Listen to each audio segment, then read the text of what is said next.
All right, I thought for dinner tonight we'd do a little pork tenderloin, and I'm going to do it in a sort of reverse sear method.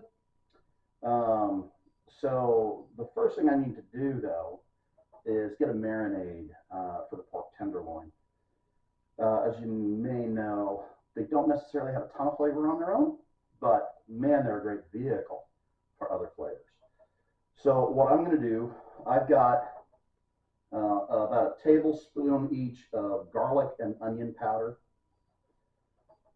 I've got about a quarter cup of balsamic vinegar. I'm going to go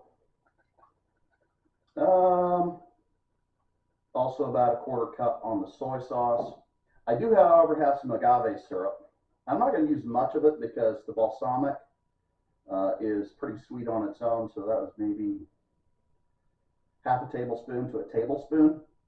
And then we're going to mix this up.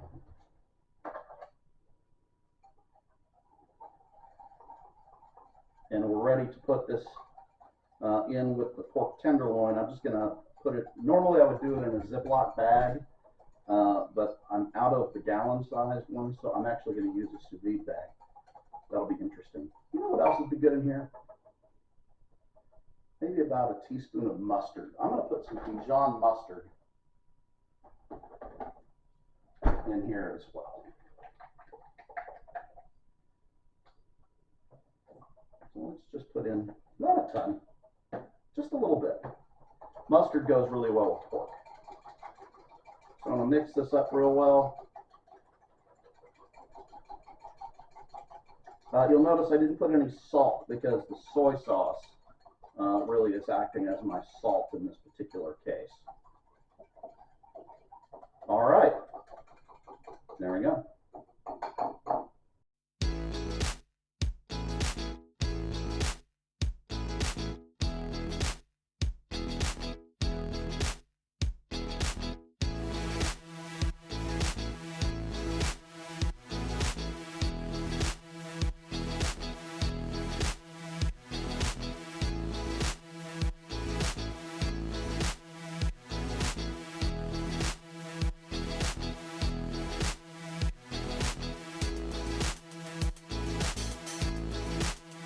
All right, so I'm just going to make sure that this is all coated.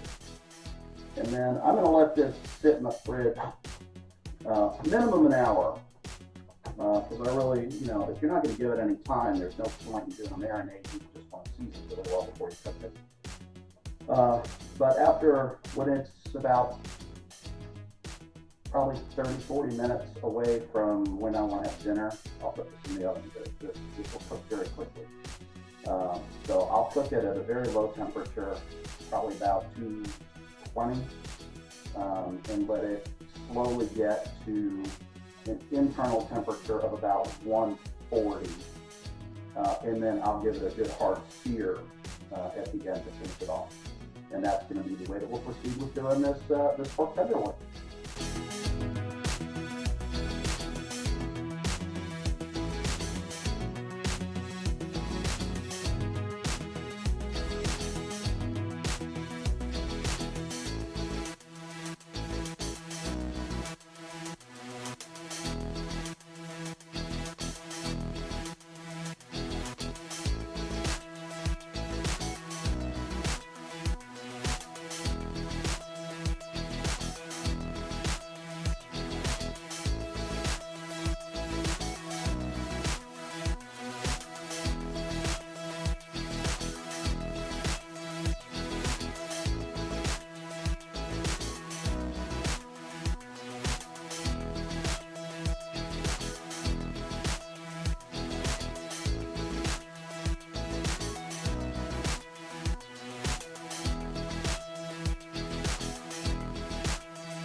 that is a meal done and dusted.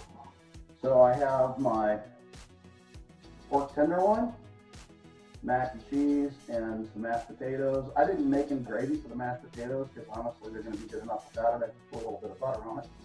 So let's give a taste of some of this, shall we? Start with some of the mac and cheese.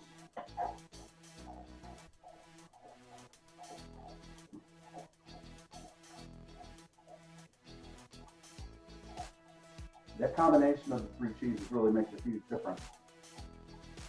So I have cheddar, Gouda, and Gruyere. And the Gruyere makes a huge difference if you get that. You know, it's like Swiss cheese, sort of. So you get pungent Gruyere flavor. It's so good.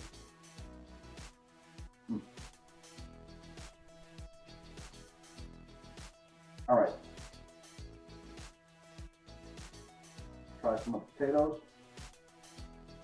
We've got butter, milk, sour cream.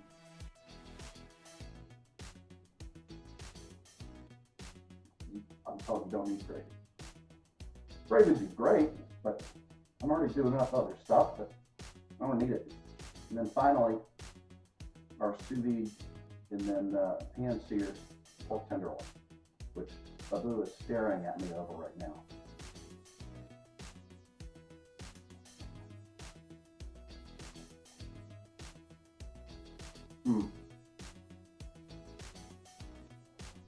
Well, you have to give it time for the marinade to really penetrate. I gave it about 2 hours.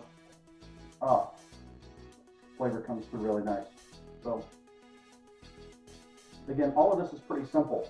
You know, making mac and cheese the homemade style, it's really not that tough. You just start with a bechamel, right? That cream sauce, another sauce, white sauce, yeah, cheese.